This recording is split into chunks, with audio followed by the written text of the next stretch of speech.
You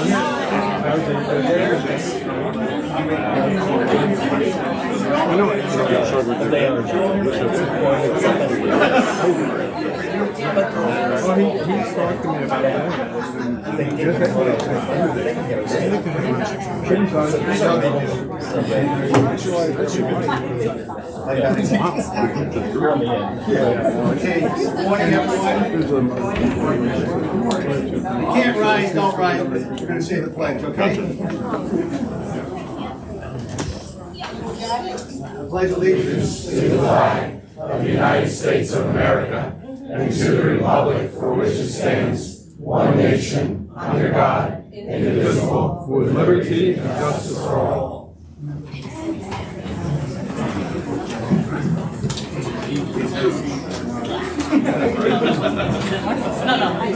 Okay, good morning, everyone.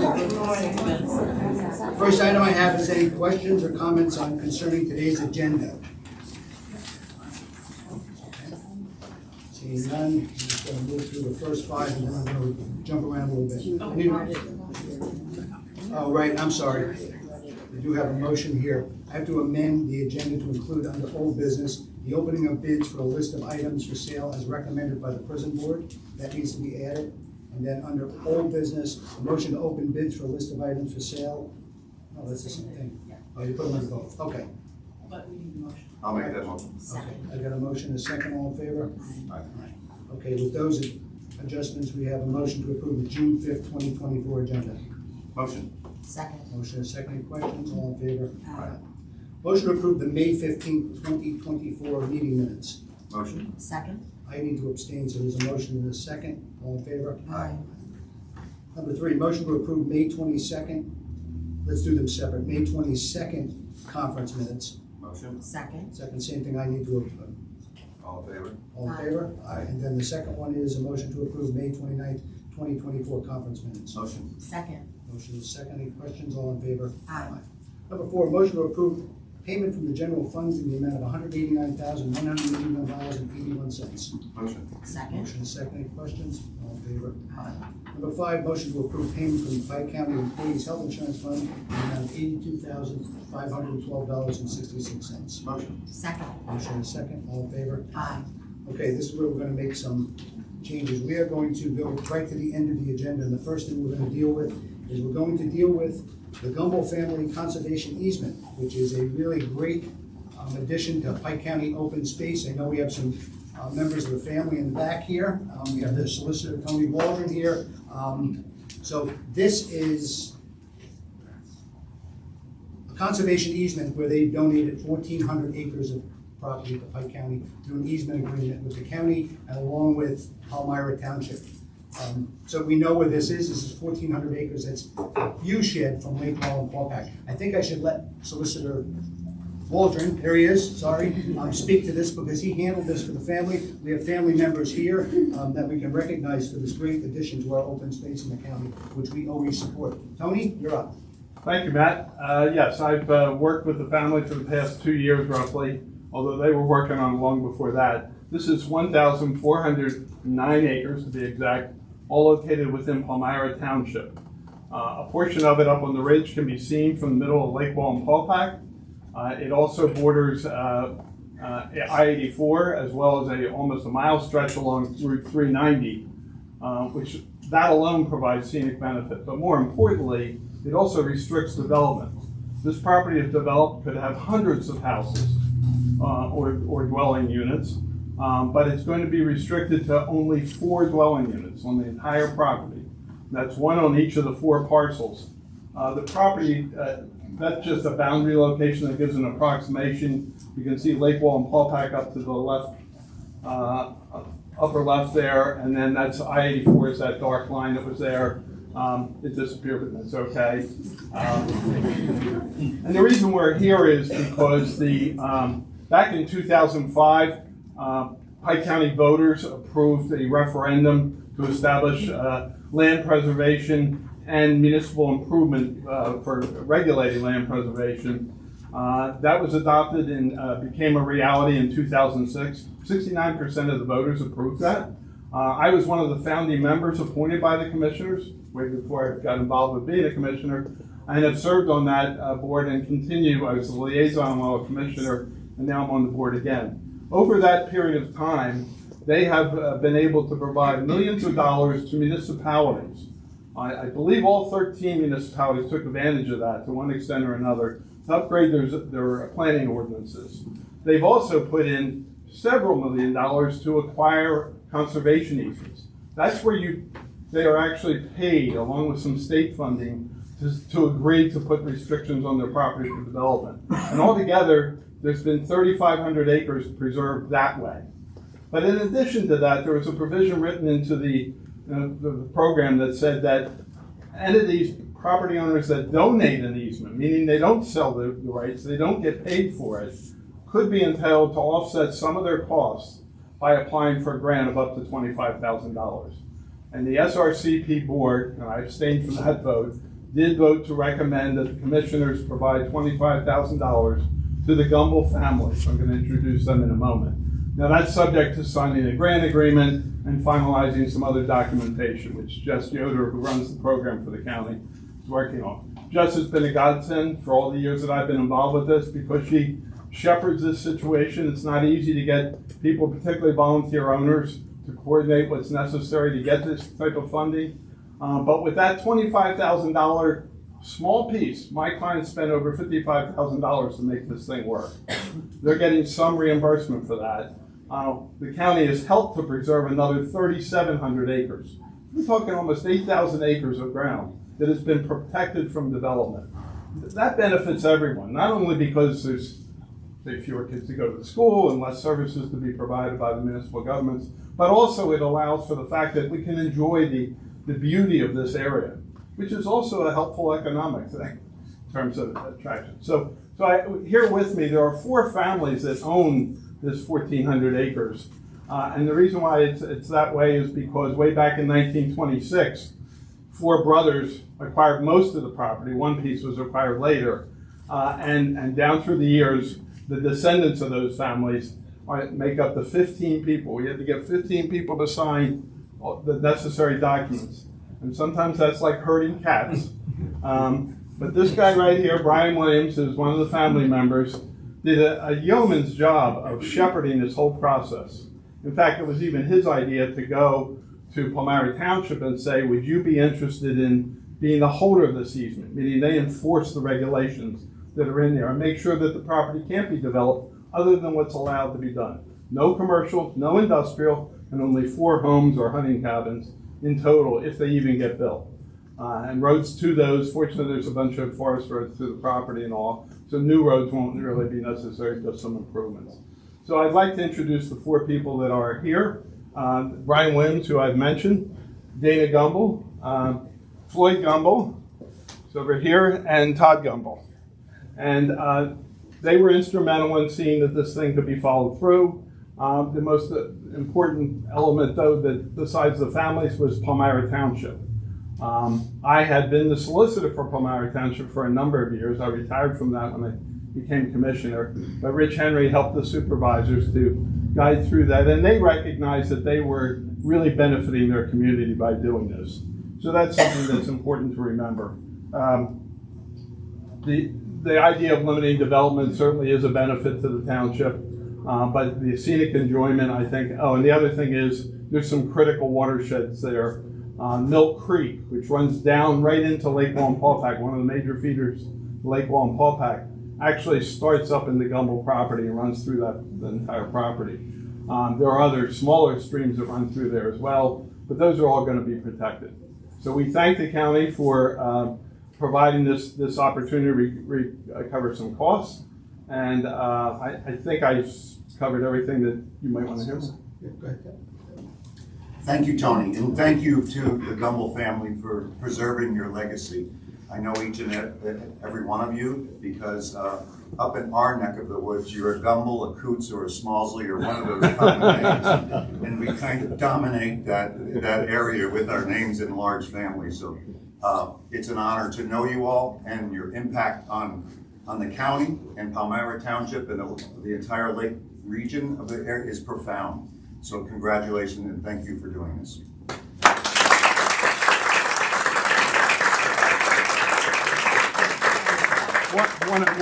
One other thing I forgot to recognize Ken Coots and Tom Muller, two of the Palmyra Township You supervisors. guys have anything They to may say, want to have. or- We're just happy to do it, have to preserve the land and the forest land and the wild road that's what we're on. And we're happy you're taking that on, because somebody always has to take these easements and control them, because obviously it's controlling the easement for perpetuity, not just for a few years. So, you know, as you can see where that land is, and I say this because it's so important in this community that we preserve view sheds. And as I talked to Tony about where this land is, you can see it, or some of it, from Lake Wallenpaupack. And certainly that is gonna make that continue to be a much more beautiful area to view. So thank you to the Gumbel family for all you did. Thank you. Thank you.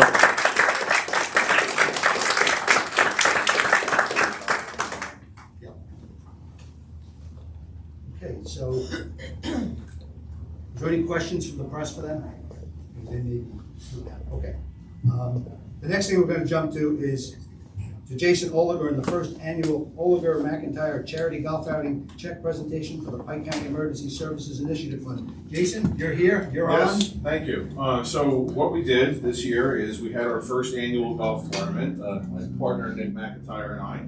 And the purpose of that was to raise funds for the Emergency Services Initiative. As the commissioners are well aware, and some people may be well aware, this initiative was started back in 2020, coincidentally, just as COVID was starting, recognizing that there was a epidemic problem in the county with training volunteers, retaining volunteers for ambulance services. It became apparent to me, looking at the problem, that a volunteer who's giving their time away from their family to provide emergency medical services to people in this county shouldn't have to pay for their training.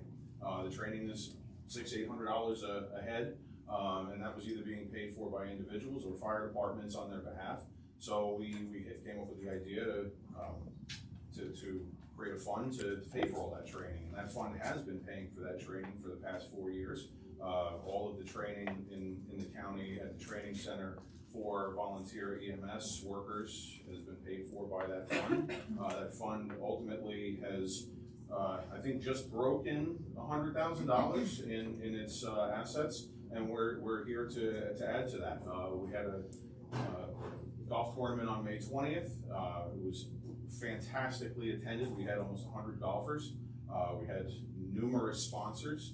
It was really a great day. It was a beautiful day and a pretty fun time. I want to especially thank some of the people who would have, without whom it would have been difficult, if not impossible, to do this. One is my office staff who watched holes for hole-in-ones and all kinds of other things that no hole-in-ones happened. Nobody won a BMW, which unfortunately we had those from BMW of Newton, but I would like to see somebody win one of those. But they dutifully watched the holes and provided the assistance.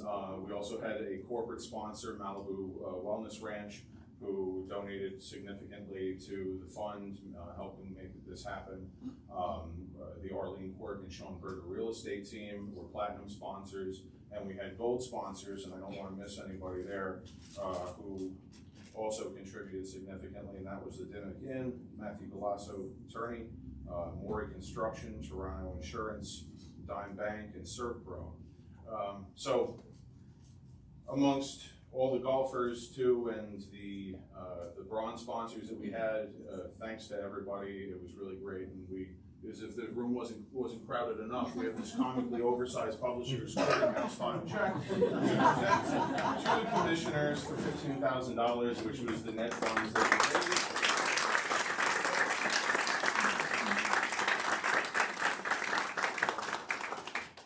Maybe we can get a photo with the commissioners later on when the room's a little less crowded. So. You kind of look like Ed McMahon. Less hair, but that's. Thank you, Jason. No, thank you, and I know we have Tim Knapp here, and he's the one that helps to spend that money very efficiently, effectively. Tim, just give us an idea of where $15,000 goes in that fund, because I think it's important for the public to know that. Again, we've said this many times in this meeting, anyone in this county who wants to become an EMT just needs to apply through a local service and all the training is paid for. Just go to, and it's here locally in the Blooming Grove facility where we have all the trainers that we pay for out of these funds. And you're right, the fund has hit 100,000, soon to go higher, I believe, with this. And in the next couple of weeks, we'll have even more people donating towards this. Because the only people that are going to take care of emergency services in Pike County are going to be the people of Pike County. No one's going to come down, as I've said, on a white horse down 84, dropping off bags of cash. Not going to happen. We can think, but it's not going to happen. So thank you, Jason, for that. That's really very dedicated to you to do that. Because I know it takes time out of your day. I run a golf tournament. You have found out the perils of running a golf tournament is not easy. So somebody told me it was a lot of work, and I'm like, how much work is it? Yeah. It's a golf tournament. Yeah. Okay. By the time you contact all the sponsors, collect that. It's It is. So it's thank a you. good Tim, do you have a time. few So I words to say appreciate on that that? very much. Yes, sure. First of all, I'd just like to thank, without the great partnership of Jason, his team, and everybody else that's donated, we wouldn't be able to accomplish what we've accomplished with emergency medical services here in Pike County. I still will say I'm a little biased, but we're second to none across the state when it comes to taking care of our responders and making it easy for them to do it. But once again, we couldn't do that without that. This money will go fund. We just got accredited for advanced EMT, which is a level right below paramedic. I think it's the wave of the future. We have a class of that starting in the fall. Our EMT class in August already has 12 people signed up to it. So the wheels will keep rolling. We got a good program going. But once again, we couldn't do it with the help of the commissioners and people like Jason and the fund that keep us going with that. Thank you. It's unheard of to go to any other county and hear how everything, the training wise, is free. I mean, that's a big deal. And it's putting work back into our community too, because our people that would work outside the community, working on these EMS agencies, are now staying in the community. So it's a win for everybody involved. Thank you.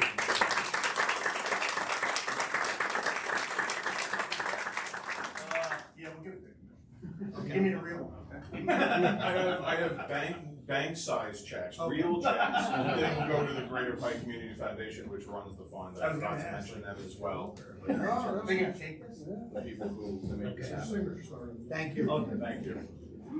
Okay, now we're going to jump a little bit more around because we have people here from children, youth, who need to be, who want to get back to work. So we're going to go to new business, and we're going to go to number 2. A motion to adopt resolution number 2414, Pike County Child Welfare Appreciation Week, June 3rd through the 7th, 2024. Any motion? Motion. Second. Motion and a second, all in favor? Aye. Krista, would you like to read that one? Resolution number 24-14, Pike County Child Welfare Appreciation Week. Whereas every day in Pike County, children are at risk of child abuse and neglect, or have been removed from their homes due to such abuse and neglect. And whereas Pike County recognizes the risks and the need to protect the children of the county. And whereas the challenging task of investigating child abuse, providing services to families, assessing safety, and providing services to ensure that Pike County's children are provided with nurturance, family connections, and support as they transition into adulthood, and services that allow a child to remain safely in their home or return home as expeditiously as possible, falls to the child welfare professionals of the child welfare system. And whereas the work of child welfare professionals may require them to enter into situations in which their personal safety may be put at risk. And whereas child welfare professionals work in difficult and emotional situations with children who have been victimized by physical abuse, sexual abuse, neglect, and other forms of maltreatment. And whereas child welfare professionals, must develop great skill in working with families who are in crisis situations, struggling with mental health challenges, suffering from drug and alcohol afflictions, poverty, and other difficult issues. And whereas child welfare professionals must develop substantial knowledge and skills surrounding the rights of families, the law surrounding child welfare, how to develop culturally sensitive services, and the legal processes governing the system. And whereas child welfare professionals selflessly undertake the endeavor to protect Pike County's children, often with low pay, long hours, tremendous demands, little appreciation, great criticism, and with dramatic impacts to their personal life. And whereas every year, child welfare professionals are injured or killed in their pursuit to protect children across the United States. And whereas Workforce challenges have created tremendous challenges in the field of child welfare. And whereas innumerable injuries and deaths of children have been averted due to the efforts of child welfare professionals. Therefore, be it resolved in special recognition of the efforts of the child welfare professionals serving the children of Pike County, we, the Commissioners of Pike County, do hereby proclaim June 3rd through 7th, 2024 as Pike County Child Welfare Appreciation Week. Thank you, Krista.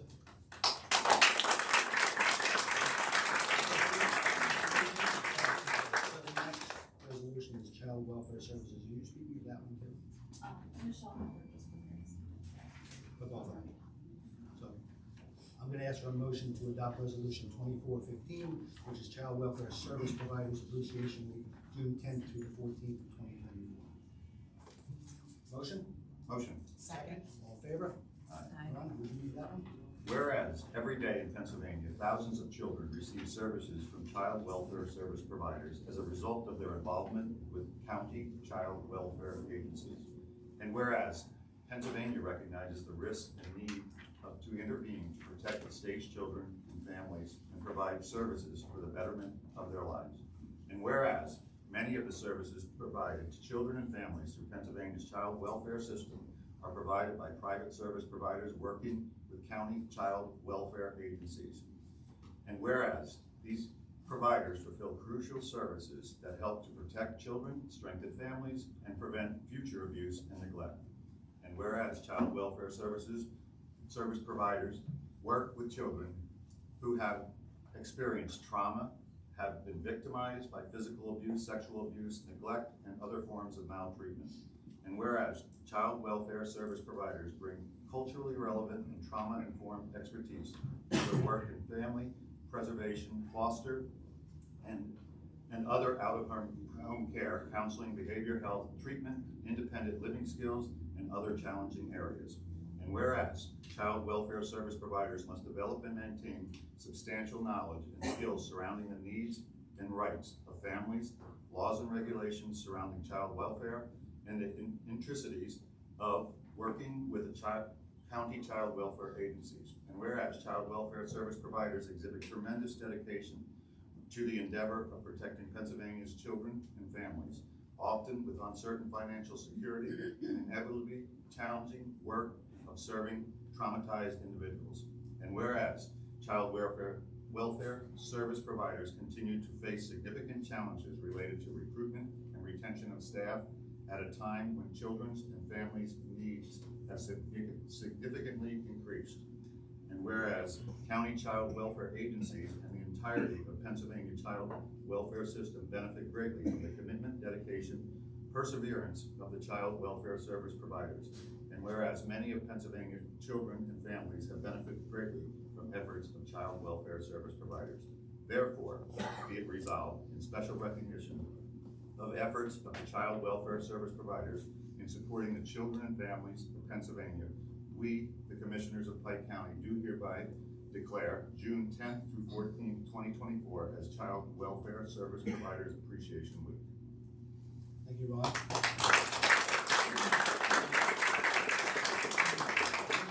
Speak, but as we've always said in this office, when we talk about children youth services and VIP and CAC, what you do to help families and children in this county cannot be said enough of the praise that you should get, because we understand that the jobs that all of you do, the men and women in all of these, are very difficult positions that you put in, and we appreciate all you do.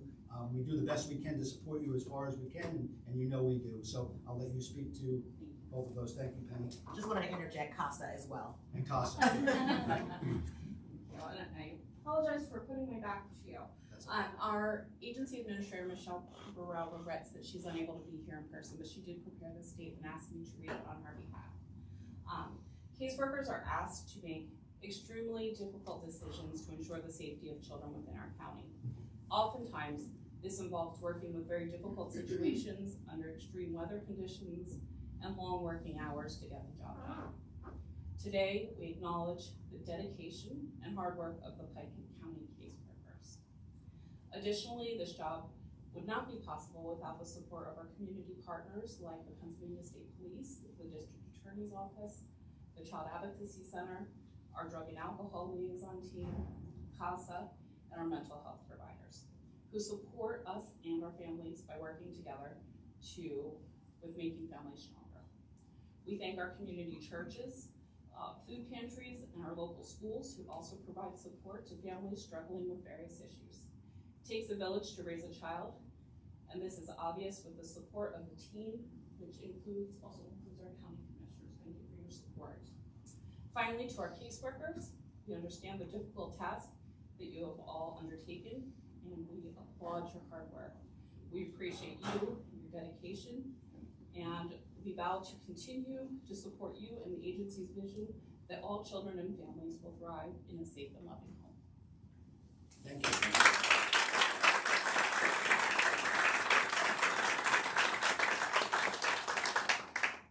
Any questions for, no, okay. So we want to just pause for a moment for people that we've gone through these resolutions and the Cumble family. If they want to stay, they can stay, but we're going to move back now to the beginning of the meeting. Okay, thank you. Thank you for what you did. Thanks, man. I'm waiting. God bless you for getting Tony on down there. My hands and I'm always open. Yeah. That's nothing.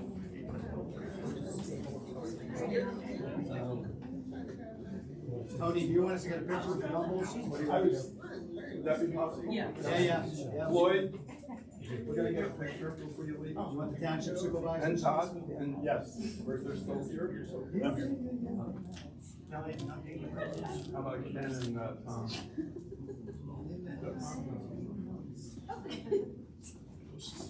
Yeah, why not?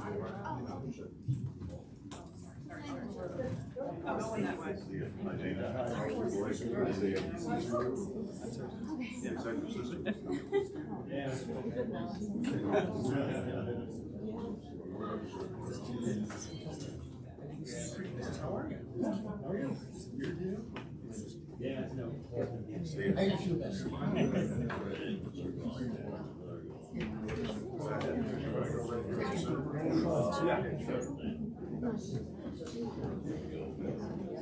Everyone, you look over here and smile. Okay.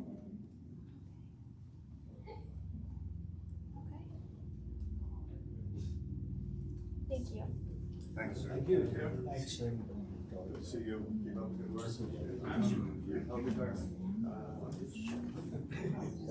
I was in your grandfather's home. Oh, yeah?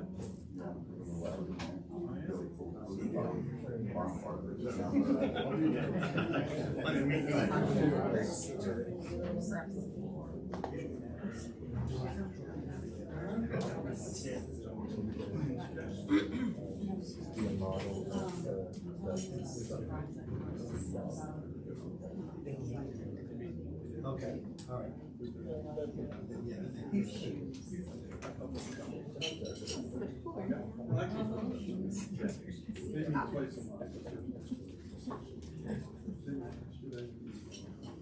Alrighty, so let's, I guess there's one other thing. Tim Knapp wanted to speak a few things. I know I let you speak a minute ago. Let's just move to that. Tim, go ahead so we can. Okay, I would like to bring up Bob Carpenter and his crew, the director. Bob, I'm terrible with acronyms. Tell me what agency so I don't murder this. Okay, from the Bureau, Department of Health, Bureau VMS, and Bob. Yeah, I know Bob. Yeah. So where are they from again? I'm sorry. So she, Okay, Go ahead, you tell her. Just tell me. okay. My name's Anthony Martin. I'm the director of the Bureau of EMS with the Pennsylvania Department of Health. I am joined with Jeanette Swade, the executive director of Pennsylvania Emergency Health Services Council, Dave Jones, the president of the Pennsylvania Emergency Health Services Council, and Tony Deven, the vice president, and then of course Pennsylvania Emergency Health Services Council, and then Bob Carpenter, the director, executive director of Northeast of EMS. Do you want me to go ahead with the presentation? Okay. All right. I would like to. May I stand? Maybe Stand over there. I'll get out of your way. Everyone. So we're here today to recognize contributions to emergency medical services across state, region, and locally. EMS in 2024 certainly looks different than it did when the first EMS Act was established in 1985. Different faces, different needs, new procedures, new equipment to care for patients, and new challenges in the readiness and response to calls for service. Today's EMS is a mix of clinical and administrative volunteers and employees working side by side to ensure the availability of care when needed for our neighbors, our visitors, and our families. Although the service has recently seen many struggles, including the impact of the global pandemic, along with financial and staffing shortages, these volunteers and paid staff continue to deliver excellent medical care during times when stress, danger, and hardship are at their highest level. The award we're presenting today recognizes strong examples of this care and compassion as leaders, innovators, and mentors dedicated to the community and the people who live and visit and work here. The selection of this year's award recipient and today's ceremony is a joint project of Pennsylvania Department of Health, Bureau of EMS, and the Pennsylvania Emergency Health Services Council. The awards nomination process is peer-driven. Individuals and agencies are nominated each year based on their extraordinary service to the community and Pennsylvania's EMS system. Today's award is the 2024 Dr. George Moorkirk Memorial Contribution to EMS Award. This award is in memory of Georgie Moorkirk, past president of Pennsylvania Emergency Health Services Council. Dr. Moorkirk was instrumental in the development and growth of Pennsylvania's EMS system. He provided EMS education to EMTs and paramedics and was actively involved in clinical care as a medical command physician and facility director. Dr. Moorkirk was known throughout Pennsylvania as the father of EMS.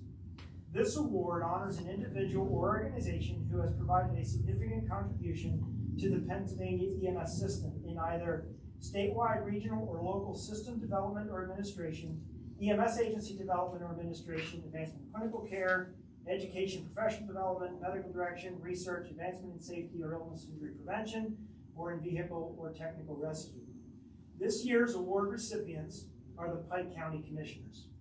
Pike County recognized a stressed EMS delivery system and commissioned a comprehensive report in July 2018 outlining several key areas of concern and opportunity with an intent to assess existing conditions and formulate a series of options to improve or enhance the availability of EMS to Pike County residents and visitors. This report identified several key findings, including the need for enhanced basic life support skills and utilization, adjustments to mutual aid for out-of-service times, and financial support requirements for EMS agencies. Consideration of utilizing existing EMS agencies supplemented with paid staff versus replacing these agencies with contracted services or with a county-owned and operated service yielded a large financial need for each option. Joint venture was also considered utilizing municipal funding as a primary source. Additionally, other considerations, including provider training, locating a hospital within the county geographical boundaries, and assessing a program to reduce the impact of assisted and skilled living facilities on the EMS system. Municipality EMS tax options and provider tax credits were also considered. The report represented a broad and telling story of the dire situation Pike County was experiencing in order to maintain adequate staffing and coverage of EMS services throughout the region.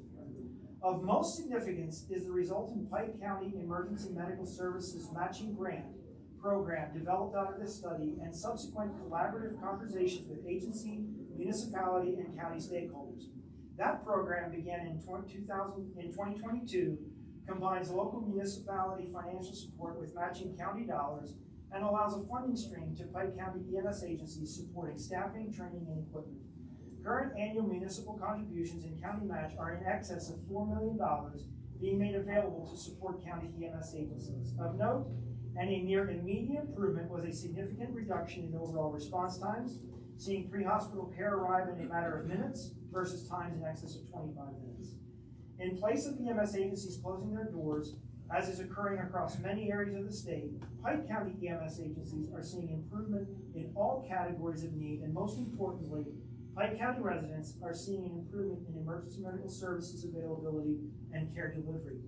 So in recognition of your outstanding service to the community and dedication to emergency medical services across the region, we are pleased to present the 2024 Dr. George Moorkirk Memorial Contribution to EMS Award to the Pike County Commissioners. Congratulations.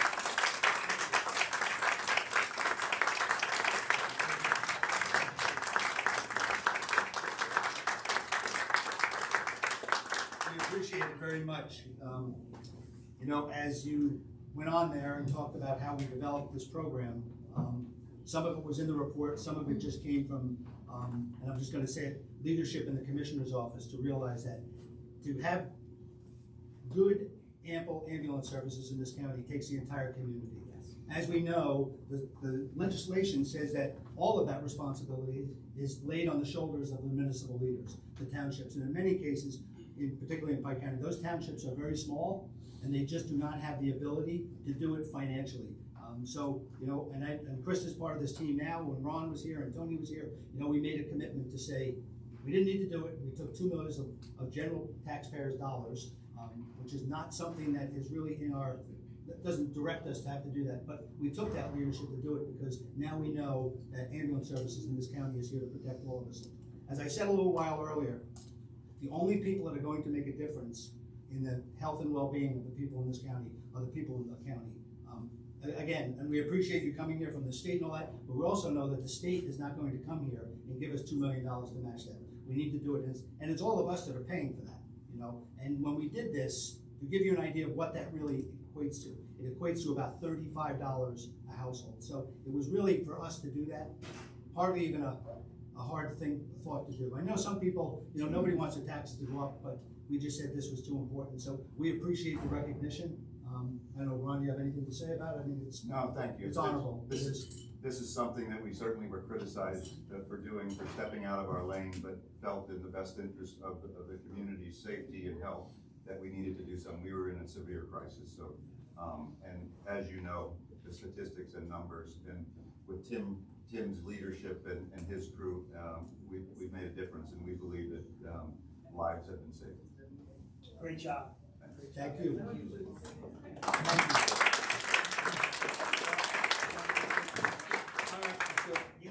Thank you, I appreciate it. I apologize that commissioners knew nothing about this, only Krista and myself knew about this was going to happen today. So if they seem surprised, that's why they're surprised.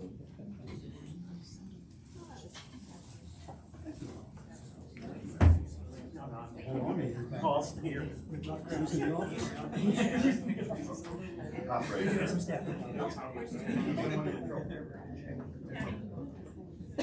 Oh, I'll take it. Yeah, I take this. Okay, everyone ready? Smile.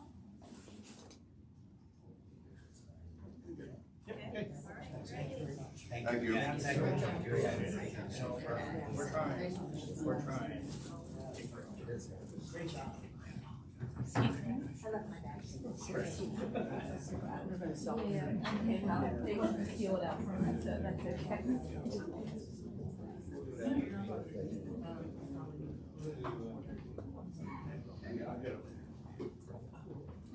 Okay, let's move back to the written schedule program. Under personnel, I need a motion to hire Casey Brown as caseworker 1 in Children and Youth Services for a 40-hour work week effective June 17, 2024, pending successful drug screening results with benefits after 90 days, replacement position. Motion. Motion and second. Any questions? All in favor? Motion to hire Jasmine Vasquez as a part-time mailroom accounting clerk, less than 1,000 hours per week, effective June 10, 2024, pending successful background check and drug screening results. This is a replacement position. Motion. Second. Motion and second. Any questions? All in favor? Motion to hire Odenhall as a full-time clerk in the Pathonetary's office for a 37.5-hour work week, retroactive to May 29, 2024, with benefits after 90 days. This is a replacement position. Motion. Second. Motion and second. All in favor? Motion to hire Joseph Wetzel as a full-time clerk in the Pathonetary's office for a 37.5-hour work week, effective June 10, 2024, pending successful background check and drug screening results with benefits after 90 days. This is a replacement position. Motion. Second. Motion is second. Any questions? All in favor? Motion to recess the commissioners meeting and hold a salary board meeting. Motion. Second. Motion is second. All in favor?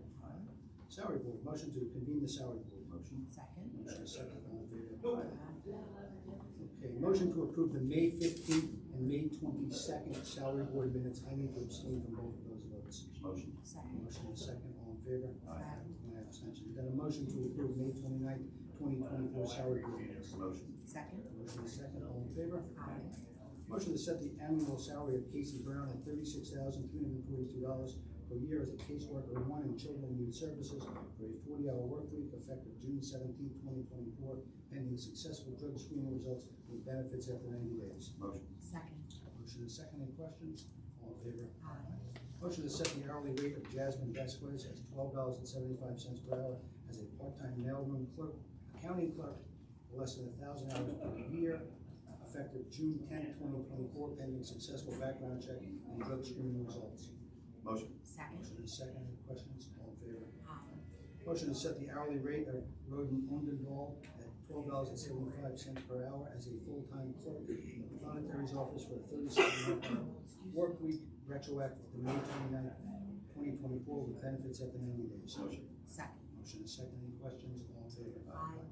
Motion to set the hourly rate of Joseph Wetzel at $12.75 per hour as a full-time clerk in the Planetary's office with a 37.5-hour work week effective June 10, 2024, pending successful background check and drug screening results with benefits after 90 days. Motion. Second. Motion is second. Any questions? All in favor? Aye. Motion to adjourn the salary board. Motion. Second. Motion is second. All in favor? Aye. Motion to reconvene the commissioners meeting. Motion. Motion is second. All in favor? Aye. Motion to award the bids for the tri-annual groceries and frozen foods for the period of July 1st, 2024, October 31st, 2024, on behalf of the correctional facility to Mavilla in the amount of $163,551.42. Driscoll in the amount of $41,478.34. Cisco in the amount of $26,548.15, and Bernard in the amount of $15,619.18. Motion. Second. Motion is second. Any questions? All in favor?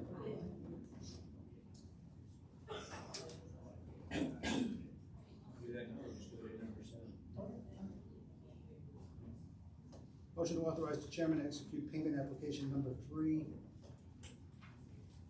revision from Rutledge Excavating for the Springbrook Road over Rattlesnake Creek Bridge Replacement Project. Motion. Second. Motion is second. All in favor? Aye. Motion to authorize the chairman to execute payment application number 6 from L.H. Reed and Sons for the Bennett Avenue Building 1 interior renovation project. Motion. Second. Second. Questions? All in favor? Motion to authorize the chairman to execute payment application number 5 from Myco Mechanical for the Bennett Avenue Building 1 interior renovation project. Motion. Second. Second. Questions? All in favor? Aye. Motion to authorize the chairman to execute payment application number 6 from Grimm Construction for the Bennett Avenue Building 1 interior renovation project. Motion. Second. Motion is second. Questions? All in favor? Aye. Motion to authorize the chairman to execute change order number EC2 for Bennett Avenue Building 1 interior renovation project from North End Electric. Motion. Second. Motion is second. Any questions? All in favor? Aye. Motion to open bids for the list of items for sale as recommended by the prison board. Motion. Second. Motion is second. All in favor? Aye. Our first bid's from John Lombardo.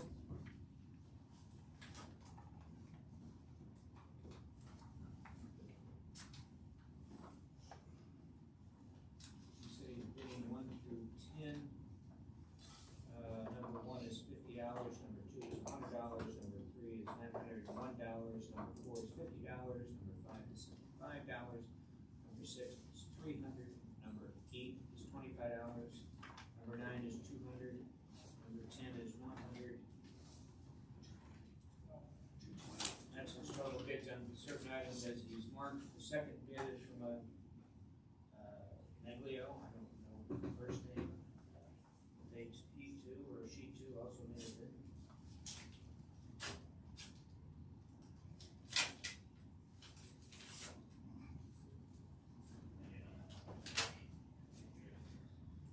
He bid for item number 1, $300. That's a 2006 landscape trailer. I don't know if he did the same thing as that gentleman, or he's just picking the 5 he's bidding on. So I'm gonna read each item. The 2010 landscape trailer, $100. 2010 landscape T-fin T30 hydro seeder, $150. Track van system, $50. Electric single bag cement mixture, $25. And it's by Brittany Meglio. Is that it? That's it. I just asked, we should have a word to take a look at it. Yeah, we'll Just, wait to award them for the June 20th. yeah, that's, just to make sure, see which one matches up. Motion. Motion to award the bids on the June 20th next commission meeting. Motion. Second, all in favor? Okay, under new business, motion to advertise a request for proposal for the delivery of nutrition services for the contract period 2024 through 2027 on behalf of the Area Agency on Aging. Motion. Should that be, As amended. That needs to be amended. oh, that's the one as amended? Yeah. Okay, I'm sorry, advertise as amended, I believe it's solicitor amended. No, wait, sorry. No, no, no. This is the advertisement? This is the advertisement. Okay, go ahead. As is. All right, because I put that on the other one. Yeah, okay. All right, so again, motion to advertise a request for proposal for the delivery of nutrition services for the contract period 2024 through 2027 on behalf of the Area Agency on Aging. Motion. Second. Motion and second, questions, all in favor? Jump down to number 4, motion to adopt resolution number 2416, Pike County Commissioners resolution to authorize submission of a grant application for funding for a dam restoration project. Motion. Second. Motion and second, all in favor? Number 5, motion to authorize the chairman to execute as amended the commercial lease agreement between Westfall Senior Apartments, One Associates LLC, and the County of Pike on behalf of the Area Agency on Aging. Motion. Second. Motion and second, questions, all in favor? Motion to authorize the chairman to execute the LSA grant payment request form on behalf of the district attorney's office. Motion. Second. Motion second, all in favor? Aye. Motion to authorize the chairman to execute the PCCID new hire enticement grant award letter on behalf of the district attorney's office. Motion. Second. Motion second, all in favor? Aye. Motion to approve the following human service payment vouchers on behalf of the Office of Human Services, Human Services Development Fund in the amount of $1,500 and fair in the amount of $12,354. Motion. Second. Motion is second, all in favor? Aye. Motion to authorize the fiscal year 2024 first quarter payment from the Pike County Emergency Medical Services Matching Grant Fund to Matamoras Borough in the amount of $6,655 and Palmyra Township in the amount of $44,500. Motion. Second. Motion is second, all in favor? Okay, under miscellaneous, the first item we have is every meeting, we have the Penn State Extension calendar of events for people to take note. The other one I want to just announce is, so this past week, last Saturday, we opened up our new Veterans Center in Shahola. There was over 100 people there, it was well received. We had, that's okay, relax, Louise. But the part of this is gonna get help with this is that veterans organizations now are gonna help us fund that center. That center is, as I reported, I believe, at the last meeting or the meeting before, our VSO up there, Josiah Schrader, is a shining star in the state. And they've even recognized that. The fact that he's taken our county from getting $8 million of benefits for our veterans in this community, where there are 4,000 veterans, to being on pace this year to be $12 million. We've expanded the tax credits for veterans in our community, because to me, there's nothing more we can do. Whatever we're doing for veterans today, we can do more tomorrow. We have to continually do this. So on the 30th of this month, and it'll be announced again, but I want people to be aware, there will be the Vetstock annual event up at Key Foods. Key Foods is always very generous to that, but the funding that's going to come from one of those events is going to go directly to the Veterans Center so that we can do even more services and they can help offset our budget. So we understand the money that is used to fund the Veterans Center.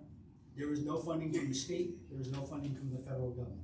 It's a little annoying on the county end that we have all of these services we're providing for these men and women who serve the nation. But there's no, and not to say that we don't want to fund it, we do. We certainly would like to be able to do even more, but we need to have funds to do that. It's easy for us to go one place, and that's all up to you for the tax dollars. But it certainly is our hope, and we're going to push this with our state representatives and federal representatives, that they need to step up to the plate. You know, somebody like Josiah is doing all of this hard work, but he needs the help and the resources to be able to do it, and they need to help us do that. So just make note of that. On June 30th, that event will be taking place. There'll be another announcement as we get closer for the next meeting on June 20th.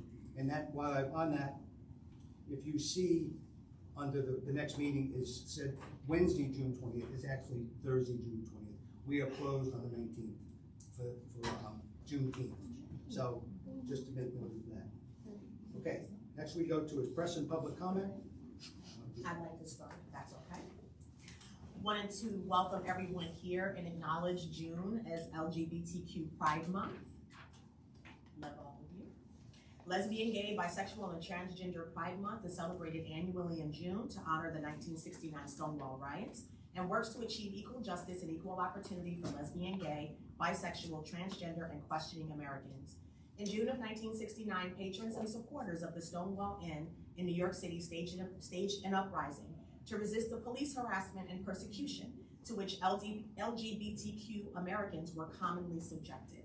This uprising marks the beginning of a movement to outlaw discriminatory laws and practices against these Americans. Today, celebrations include pride parades, picnics, parties, workshops, symposia, and concerts, and Pride Month events attracts millions of participants around the world. Memorials are held during this month for those members of the community who have been lost to hate crimes or HIV/AIDS. The purpose of the commemorative month is to recognize the impact that LGBTQ individuals have had on history locally, nationally, and internationally. From and out.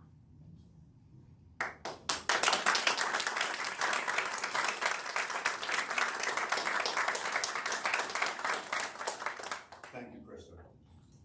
2 weeks ago at our meeting, I said that we would make a statement on the requested Pride proclamation. So I am here to offer a statement issued on behalf of Commissioner Osterberg and myself. We recognize that there is a significant LGBTQ plus population in Pike County, and that all human beings are equal in dignity and worth. And as the executive governing body of county government, our responsibilities as commissioners are clearly outlined in the Pennsylvania County Code. We are responsible for implementing the county budget and overseeing contracts, and we are required by law to provide certain services to citizens. Within those duties, the Commissioner's Office has a long-standing precedent of acting on proclamations and resolutions related to county initiatives, programs, and services which we administer to validate our support and also to validate our support of the United States and Pennsylvania Constitution as dictated by our oath of office. As elected officials, we recognize and are committed to representing and supporting all county residents.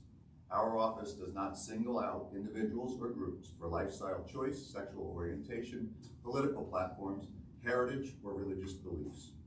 Therefore, we will not place the requested Pride Month proclamation on our agenda. The United States Constitution provides a framework that protects individual liberties and promotes general welfare, thereby creating the conditions necessary for people to pursue their individual happiness. We stand by all who live in and visit Pike County, and we affirm that hate should never be tolerated. If anyone experiences hate or needs support, we urge you to contact law enforcement or the appropriate professional services specific to your situation. The Commissioner's Office will continue to have respectful and educational dialogue to maintain Pike County as a community that accepts and respects all people. We will continue to be engaged with local and state law enforcement and the services within the county with a focus on safety, well-being, and happiness of all residents. We encourage members of the LGBTQ plus community to continue to be involved in the many good organizations within our county that foster a better quality of life for all. The LGBTQ plus community is always welcome at our public meetings, and we are available to meet and hear your perspectives. We will also honor and respect your right to assemble and celebrate peacefully. Press and public comment? Matt, what kind of brought you to this decision to make this statement today? Well, Why is it, excuse me, why are you standing up and trying to say this? This is my comment to these two white men who just issued that statement. My back to them. Sorry, we thought that you were staring at here.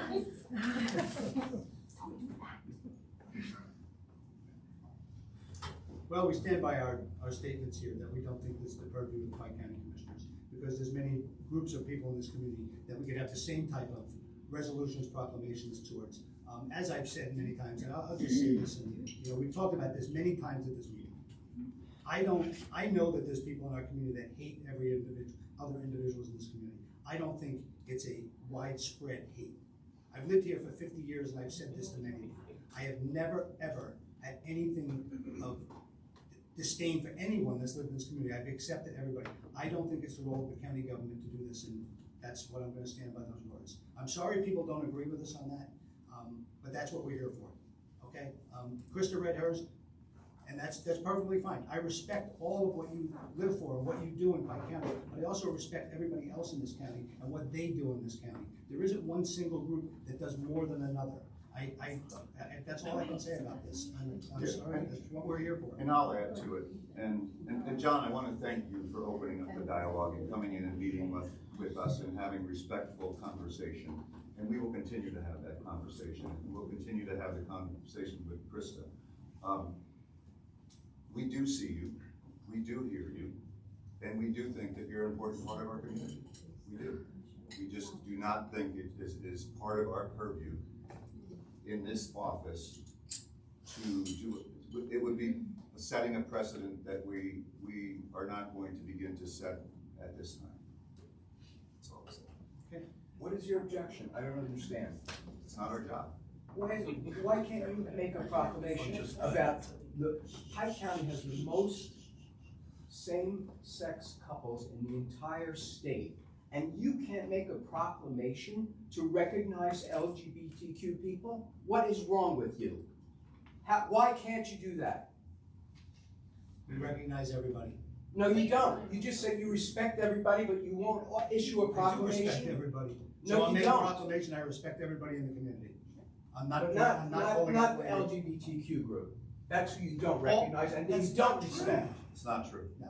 Yes, it is true. Why don't you make a proclamation then? I just told you why we wouldn't. That's not a good enough reason. No, that's You not. recognize other groups, but It's you don't fine. want to recognize this group. We don't recognize other groups. And that Yes, you those- do. How about the Second Amendment sanctuary city? You recognize that without any problem, didn't you? Let me address that. We've Yeah. never passed a Second Amendment sanctuary Oh, resolution. what did you say about it? Never, then? ever. What did you say about it? We called out the Constitution in both Pennsylvania and the United States. We never passed a Second Amendment sanctuary But resolution. you recognized it.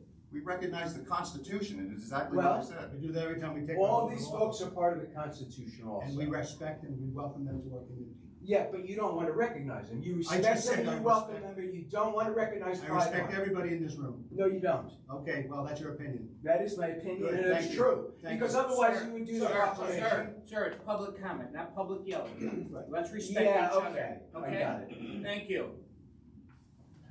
Do we want to pull up the? I don't need it. Yeah, but we should have some order. Okay. I stand for no. You want me to go that way? Here. We've been a big deal about the podium. We're gonna go to the podium. I would just ask everybody else to maybe move this way. Yes, there are some seats there. Thank you, Krista.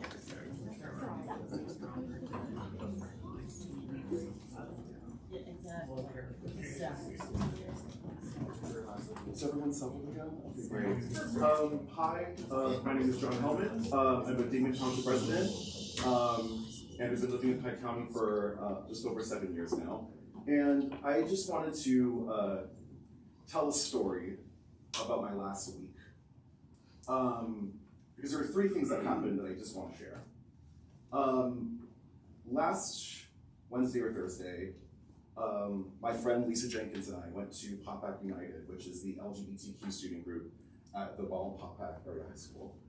And we asked those kids, well, we told them sort of what was happening, updating them about the conversations, about some of the reasons that people were giving in support, in opposition, and everything in between. And we asked them, what would they like to say to you if they had the opportunity to do so? Because presumably they're in school or vacation or whatever, haven't been here in a long time. I know Lisa is going to read specific examples of this. But the heart of what these 9th, 10th, and 11th graders that are all Pike County residents said was that they felt so unsafe, they felt so unwelcome, and that for many of them, their parents are their first bullies, and the only place where they feel safe is at a after-school student group where they can have conversations with like-minded people, people with similar experiences, and that if the county commissioners could recognize LGBTQ Pride Month, they would feel more welcome. The second story I want to share is from this past Sunday. I was asked, I'm a drag queen, and I was asked to perform at Coconut Pride in Monroe County in Stroudsburg. And if anyone has ever done drag, you know that daytime drag is a thrill for no one. We survive with nighttime and distance. And we were there for about 7 hours, and we were surrounded by LGBTQ parents, LGBTQ students, LGBTQ children, babies, dogs, friends, people of religious faith, people that are elected to office. The mayor of Stroudsburg was there. Both state representatives that cover Monroe County, Maureen Madden and Tara Probst, were there. We even had a cameo by Commissioner Caceres introducing one of the drag performances on stage. And the entire time, there was joy, there was laughter, there was mutual respect, there was insane outfits, there were beautiful outfits, and I still, as a 38-year-old that I've been going to Pride celebrations for a while, could not hold back my emotions from the feeling that I get from being in a place where everyone knows that they're welcome. The third story I want to share is after we were done at Coconut Pride, I have a campsite at this private LGBTQ campground called Camp Out Poconos in East Stroudsburg. And I joined some of my friends in the pool to relax after a long day of being out in the sun. And after spending about 30 minutes playing the stupid game that if you are friends with the LGBTQ people, you are automatically entered this quite frequently, you try to come up with the dumbest drag names possible for people that don't exist. After we spent 30 minutes doing that, the conversation suddenly shifted to, can you believe that there are people that hate us? They have no idea what our lives are like. They have no idea what we're up to. They have no idea who we are, and they could not care less. I share these stories because there are pockets in our area that are affirming. There are people out here that have come out because of this Pride resolution that we announced on May 1st that have really reaffirmed my own belonging and safety in this county.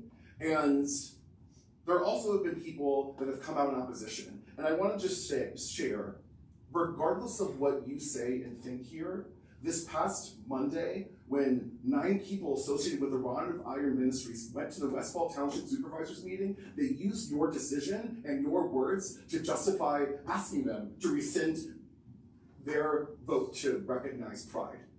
So regardless of your intent, your decision is being used as a victory for people who hate us. So sit with that.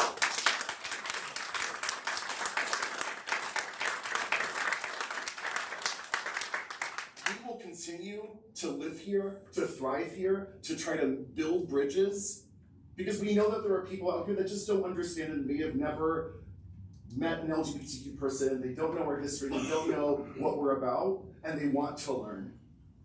But if you continue to succumb to the worst parts of our community, then you are no different. And to quote Commissioner Osterberg moments ago, the only people that will address the health and well-being of this county are the people of Pike County. And we will continue to do that.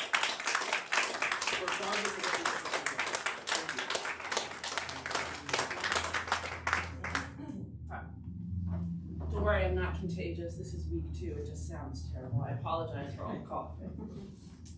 I chose to speak today again to share what this journey to Pride has been like this last month, and to say how incredibly disappointed more people in this county are than you dare to think about the result of your short-sighted decisions.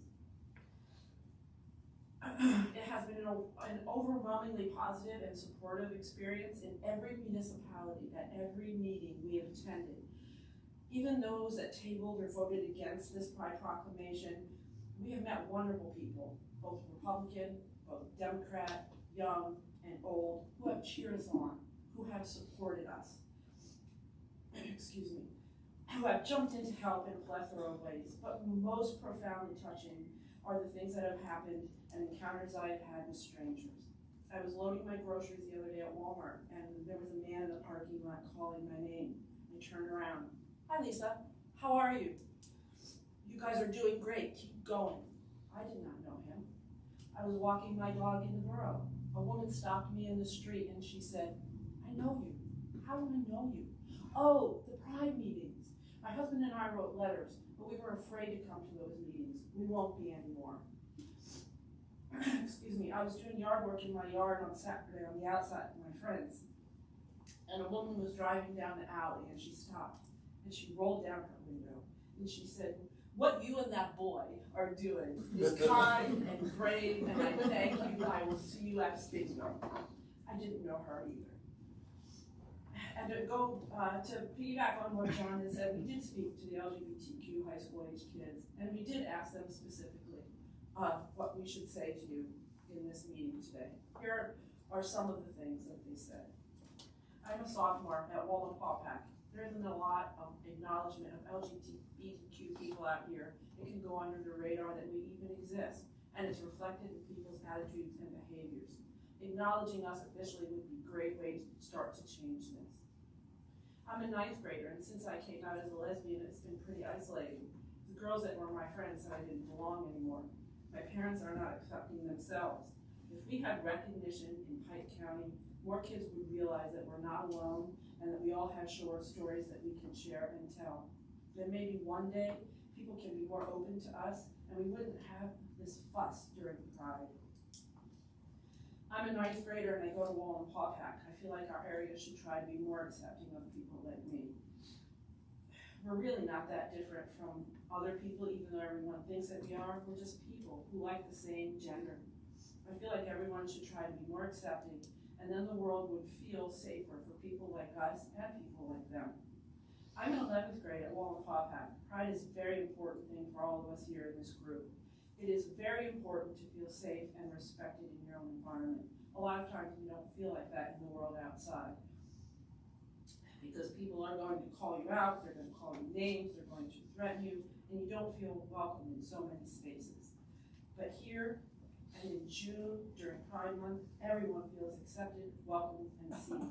I feel like they have a place to be themselves. We should be accepted all the time like this in any space that we go to. And those are just 4 of pages that we have. So thank you for your time, and I really wish you would reconsider.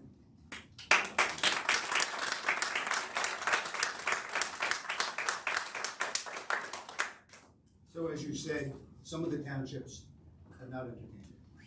But what they did tell you is that they have respect for everybody and understand and do not. That's not what they have said. I believe they did Joel.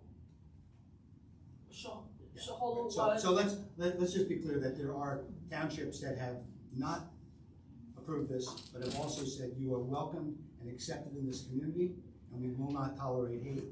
Now, as far as the school is concerned, if there's programs that we need to do in the school for these children, then we as commissioners need to talk to them to make sure that they're addressing them within their schools. If there is programs that we need to do, and this is a county goal with Carbon Monroe Pike mental health, then we need to talk to them. You understand this has got nothing to do with programs?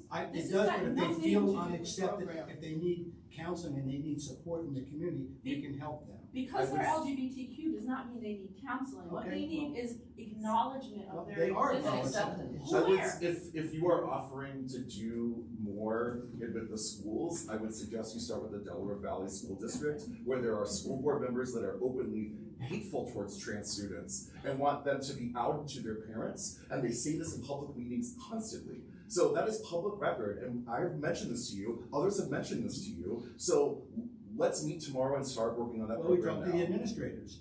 Yeah, absolutely. I would love to be in that meeting. Yeah. Before the next person speaks, I just feel compelled to say this, because nothing hurts me more than to see a young person feeling unworthy.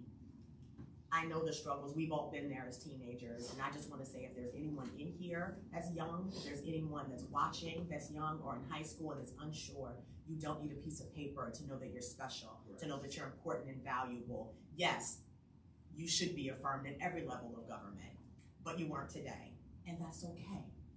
You're still the greatest, and don't worry about it. Keep moving forward, and keep pushing. One day it will happen.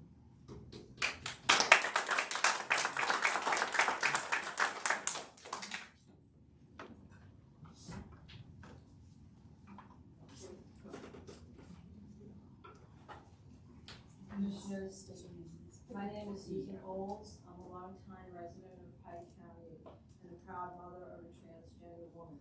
And I urge you to publicly express support for a gay pride resolution. I wanted to draw your attention to a study done by the U.S. Office of Victims of Crime, which states, quote, statistics documenting transgender people's experience of sexual violence indicate shockingly high levels of sexual abuse and assault. 1 in 2 transgender individuals are sexually abused or assaulted at some point in their lives. It goes on to say, quote, acts of hate violence, such as harassment, stalking, vandalism, and physical and sexual assault, are often supported by socially sanctioned expressions of transphobia, biphobia, monophobia, and are intended to send a message to the LGBTQ communities. I think that what that says, at least as I read it, is that silence to say something counter to that behavior indicates or is construed as consent to upholding that behavior, or it is construed as permission for that behavior. So we have many groups out there that are expressing this kind of behavior and everybody just looks the other way. And that's easy. So I'm asking you to do a hard thing and say those types of behaviors are not accepted here. And these behaviors are not necessarily things that you can call the police about. So, you know, what are you going to do? Thank you.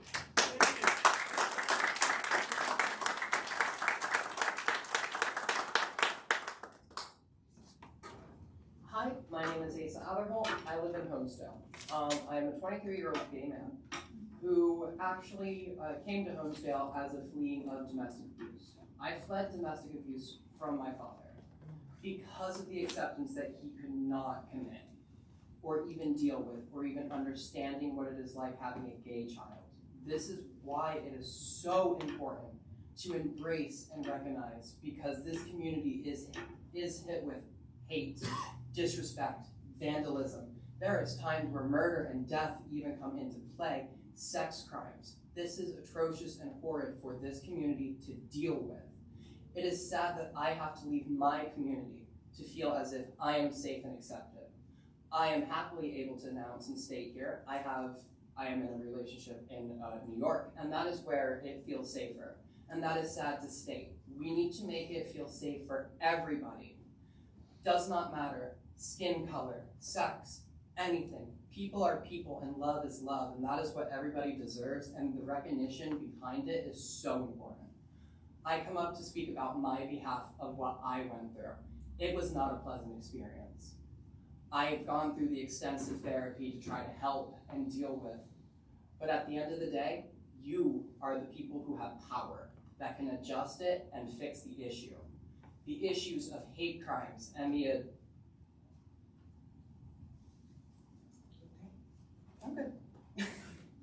the issue of hate crimes is absolutely ratchet and horrid.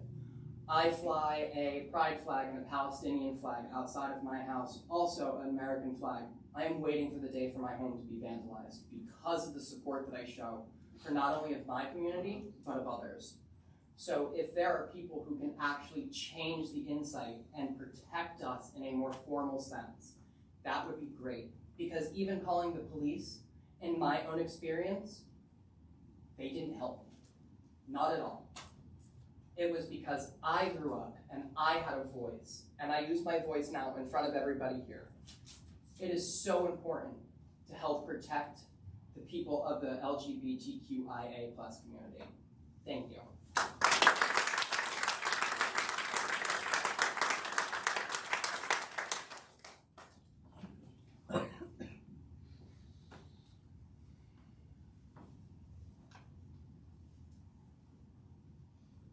Commissioners, my name is Yehudi Moak, and I want to speak a little bit about my vision of Pennsylvania and of U.S. democracy. Well, it's an evolving process. I once had the pleasure, the honor of hearing Justice Sotomayor speak at a pre-July 4th gathering, and she spoke about the evolving sense of democracy in this country. When this country started, it was about white men with money, Christian white men with money. I'm Jewish, and that evolving sense has been a really important part of who we are. And I think the diversity of who we are today, and who's in this room, and who's out there, is part of what America is. And for me, it's also part of what Pennsylvania is. William Penn's vision was very much about diversity and about living in peace, even with the native people who most other colonies did not think about that. And he really did. And that, to me, matters. I went to the University of Pennsylvania. I majored in international relations in the Middle East. I'm a social worker. And I'm a gay woman married to my wife who's back there. We're Jewish, and we chose to live here for many reasons. And part of it, I remember how much I loved I especially still love the Delaware Water Gap and Milford, and how welcoming Milford was to so many different sorts of people. We live in Hemlock. Hemlock was bought by someone who was Irish, and he couldn't get into the Waspy Country Club, and that's why he built this fancy, a better golf course than the Wasp. And I remember when I saw signs in Sparta, New Jersey, that were about Jews, that were about Black people, and that was in my childhood. And I also remember what it was like to push for basic civil rights for me as a gay person. And that, my wife and I have been together 26 years. We've been married since 2011, because that's when we could get married here in New York State. Symbols matter. You say you don't pass resolutions that are only for part of the community. I don't believe this is for part of the community. I think that homophobia affects everyone, just like racism affects white people too. Homophobia affects straight people.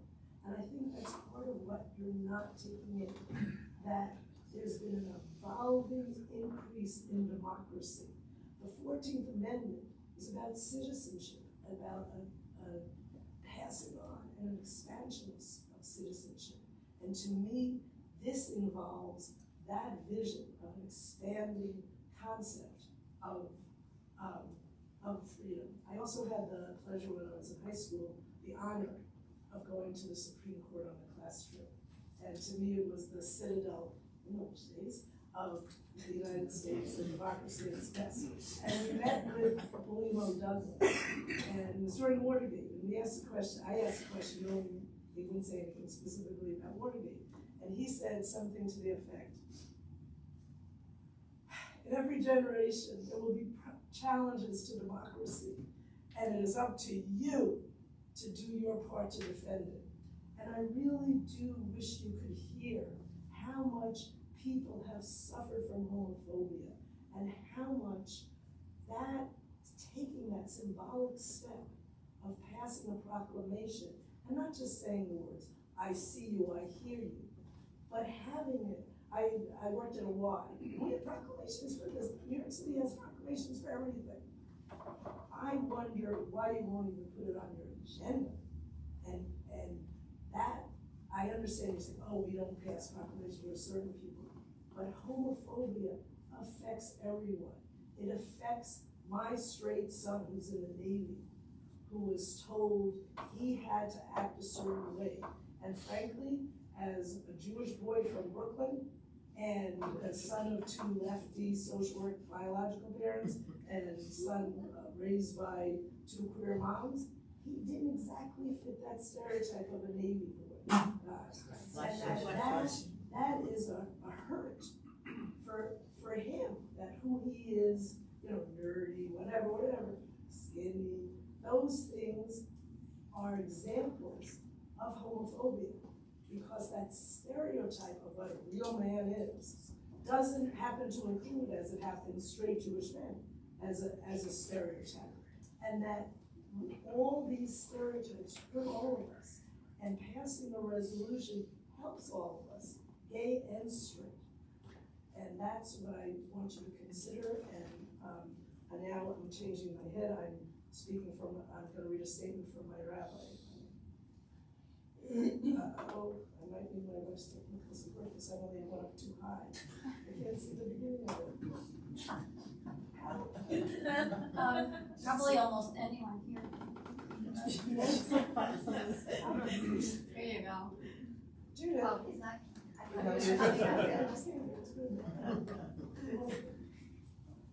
Oh, okay, thank you. Okay.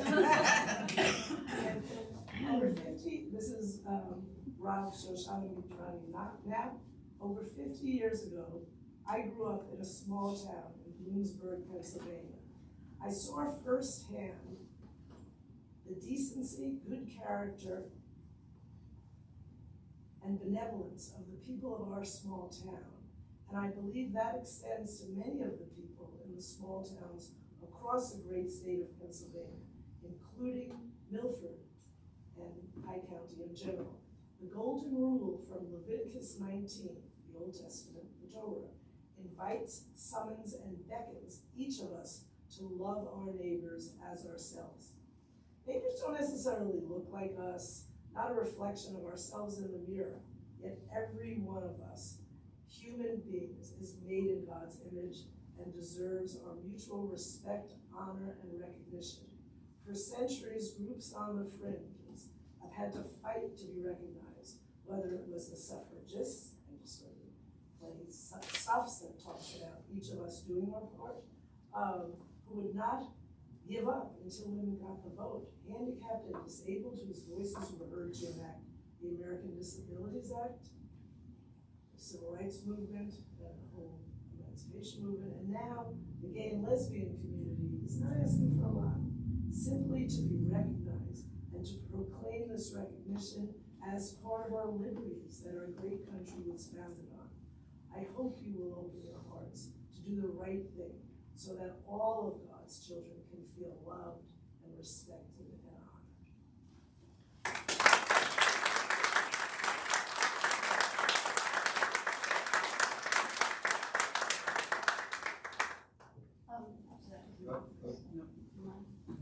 Oh, so I'm not such a good extemporaneous speaker, but I might be the only person in the room who is so anal about rules that I see your point really well. If I were in your position, I would be not maybe saying the same things, but saying, yeah, these are the rules we have to work by, and I've got to follow them. So I understand that and sympathize. I think what's a little different is, first of all, as an older woman, maybe 71, I and anyone else, near my age, I mean, we weren't out when I was younger, when I was as young as these people. We were scared. We were attacked. Even now, depending on where I go or where we go, we have to be careful about holding hands. I mean, it's current and present. And I just have to say as an aside that I think Krista, maybe not only, but is one of the extremely few people of color, persons of color in the room. And in a sense, it's, this is about that too, in a way. But I guess what I really want to say is, instead of interpreting your role and the rules as we can't open the door because we have to open to everyone, I suggest that you're responsible, thoughtful, wise, and adult enough to open the door and then make wise decisions about what you let through. I agree.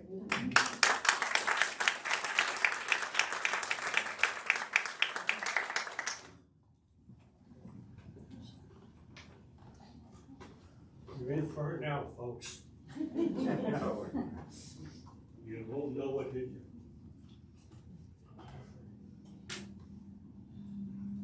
Hate. We've been talking about hate for the last several months. Years, decades. I'm 70, so I know at least 70 years. Hate brings tears to my eye.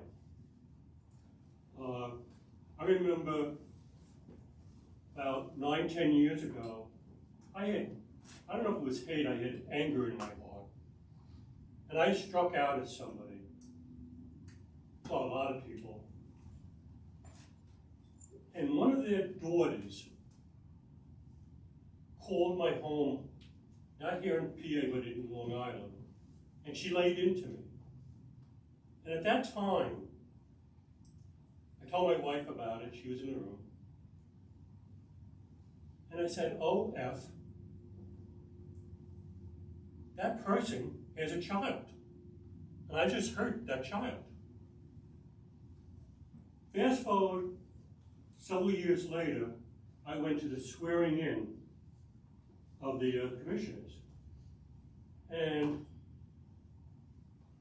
I wanted to ask some hard questions to Krista. About your views on different things.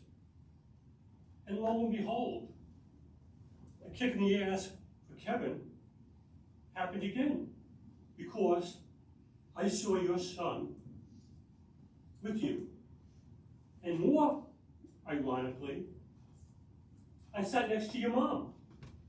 And your mom's a sweetheart. Yeah, she is. Krista's mom is a lovely woman. And her son is a very intelligent young man. I've been the product of a form of dislike or disrespect, probably some self-induced and some not. I've also been the victim of police assault.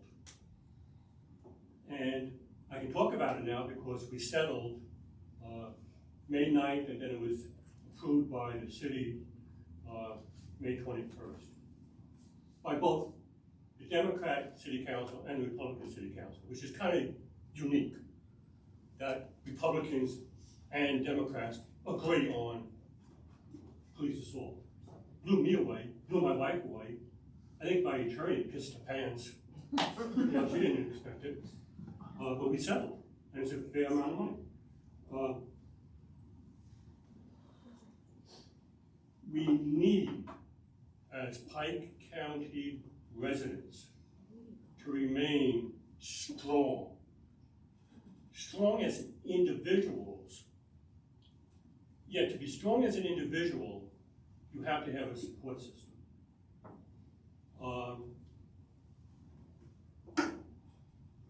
I don't always agree with the county commissioners, whether they're Republican or Democrat. But anybody who's a history buff, remember Teddy Roosevelt. Teddy Roosevelt was a very sickly young boy. He had issues. He passed away at the age of 60.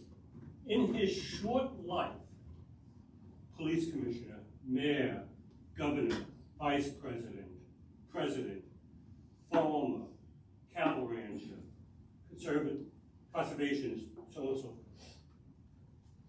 Please, folks, please protect our youth by giving them something to lean against. Okay? That's all I ask. We talked about, I think, at the turn of the year, about establishing a hate task force. Pennsylvania State Police call it Heritage Affairs. To me, both are kind of, I don't know, ludicrous terms. I would like to see our commissioners, people like John, Jerry Weinstock, yourself, Lisa, just get together, and maybe it's not a proclamation for Pride Month.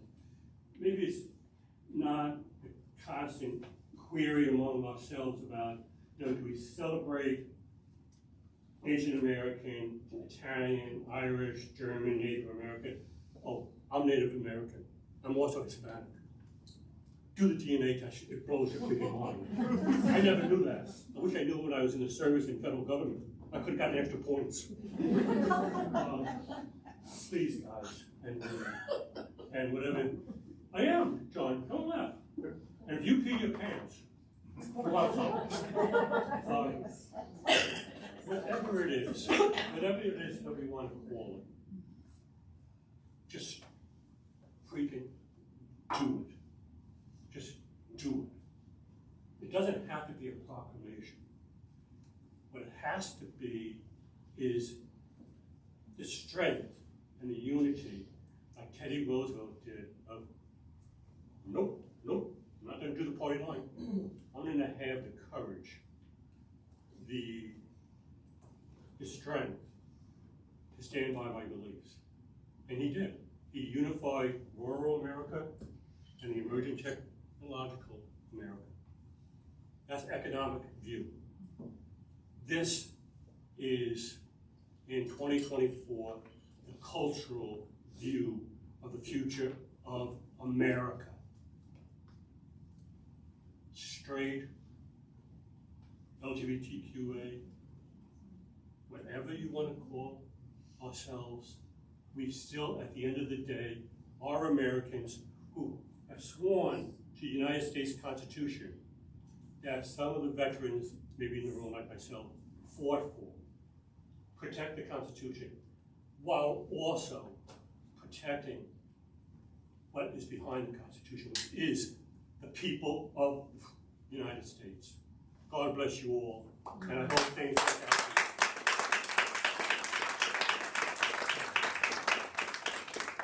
Anyone else? I'll speak briefly.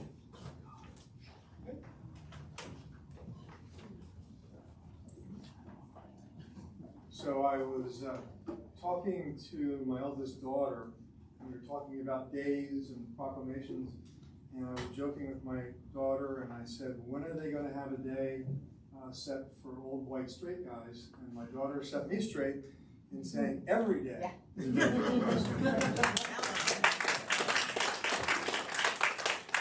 So look, I understand the unique position you're in, the township supervisor. I understand proclamations, resolutions, and how difficult they are, particularly as municipalities are put through. And one thing that I was thinking about last night was, we're talking about our neighbors, we're talking about our residents, we're talking about, to paraphrase the Constitution, people who are just looking to be in the pursuit of life, liberty, and the pursuit of happiness. We also need to talk about what's in our Constitution concerning the fact that we can't discriminate against people because of their religion, because of their gender, sexual preference, skin color, all of these things. And I'm thinking to myself, maybe, there was no press for anybody at my meeting last night at township when I said this, maybe what the commissioners can do is do something along the lines that won't be specific maybe to pride, but is going to be specific to the fact that we as a community, we as a county, will not tolerate, will not allow any form of prejudice, whether it's on race, whether it's on gender, whether it's on religion, and taking into account that we can't do that because of someone's sexual preference. Maybe that is something that the county is doing, which is saying constitutionally we support this, constitutionally we will not allow this. Look, this community is better for so many of the people who are in this room, who have moved into our community, come to our community, who are business owners, who are volunteers, who are people that really care about what happens in Pike County and are trying to make it a better place. We need to make sure that we as a township, we as a county say, we're not going to put up with anybody discriminating, we're not going to tolerate it. And maybe that's the direction the county can go in a very strong statement, which doesn't open it up for saying, well, now I have to have an old white straight guy month, do a proclamation for me. But maybe we can do it that way, understanding that we're protecting people in our community, and understanding that these are our neighbors. Not just taxpayers, not just residents, but our neighbors, and so heavily involved. So that's my quick hit. Old white straight guy will sit down. Thank you.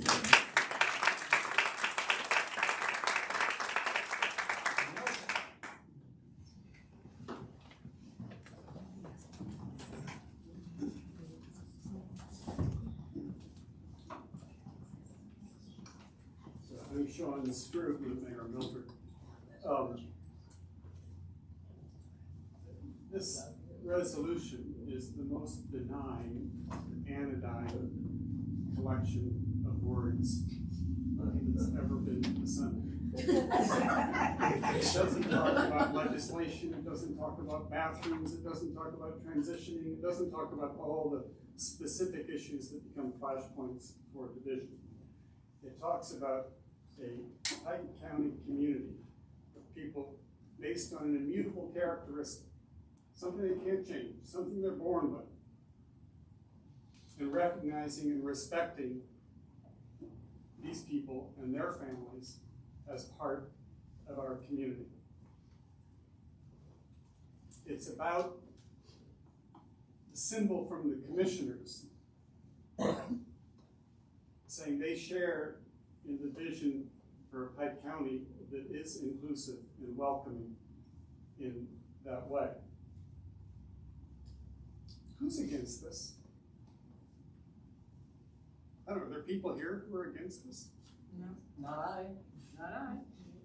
The only people who've shown up and spoken against it at any of the municipalities are people from the Rod of Iron, from an extremist anti-gay cult, been called out by the Southern Poverty Law Center, that equates homosexuality with pedophilia, with bestiality, and there are multiple reports that their leader has called for the execution of homosexuals. I've never once heard any of you, Commissioner Schmalzy or Commissioner Osberg, call out their rhetoric. Now you'll say, General, well, we don't want anybody hate, we don't want that. No, Sean Moon, Reverend Sean Moon, Rod of Iron, who was lured to this county and is now a major force in Pike County Republican politics. A force and a funder. That's who's against this. You can talk to a lot of people who don't care one way or the other, but you don't see people from this community showing up and saying, don't do this pride resolution, this will hurt my family, this is bad. You see the opposite. You see a huge cross-section of people from across Pike County who are asking for this incredibly modest request of the commissioners. You have friends who are LGBTQ, you have relatives who are LGBTQ, you have county employees who are LGBTQ. One of whom I spoke to the other day about coming to this meeting. And he said, oh my God, he said, that would put a target on my back. Right, like I'm going to tell you right here at this meeting. So,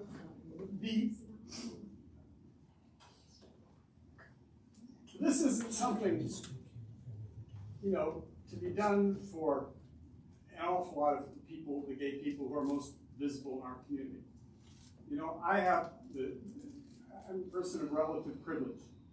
This is about those kids who are alone, those kids who are frightened, those kids who are in unwelcoming environments in their homes, sometimes in their churches, and in their schools.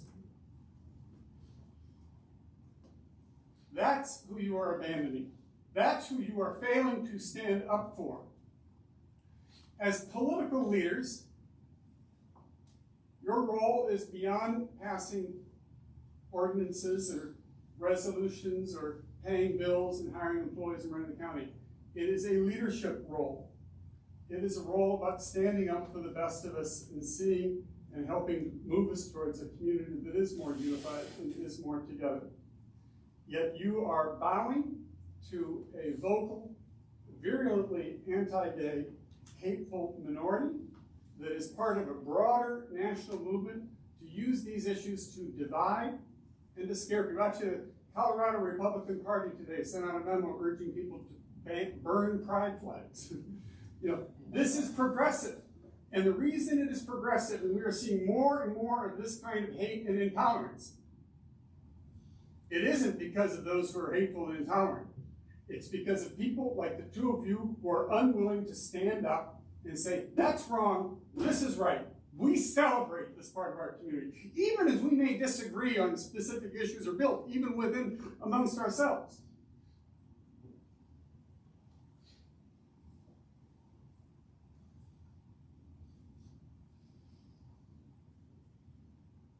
of course, the irony is that the supervisors and the council members who did pass the resolution, the majority of them are Republicans.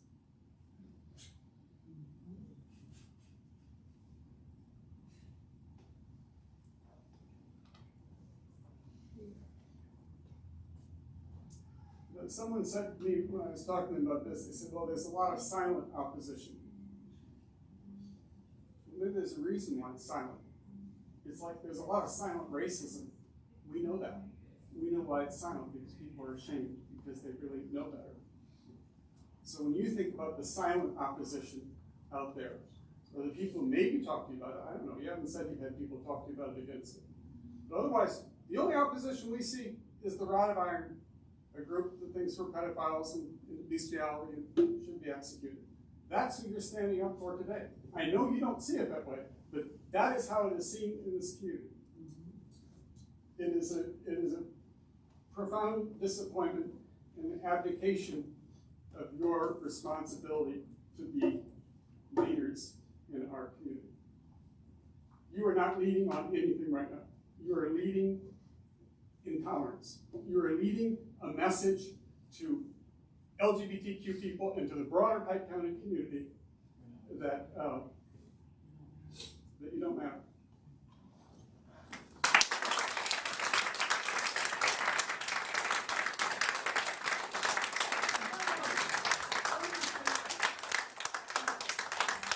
You compounded by denying there's a problem in Pike County. I've heard you say this again. I don't see this. I've lived here my whole life. I don't see this. That is bullshit. I can't tell you how many times I've been called faggot walking down the street on Broad Street when I was working on the hotel, when we had spray painted on our road, on a log cabin road outside our house, or when the signs that we've had around town. Yeah, it's there. Talk to anybody in the schools. Talk to young people in the schools. I'd love to see you at a student forum in Delaware Valley with the student body there talking about this and trying to see you defend yourselves there. You are so profoundly out of touch. It is enough. It's powerful. Enough. You are out of touch.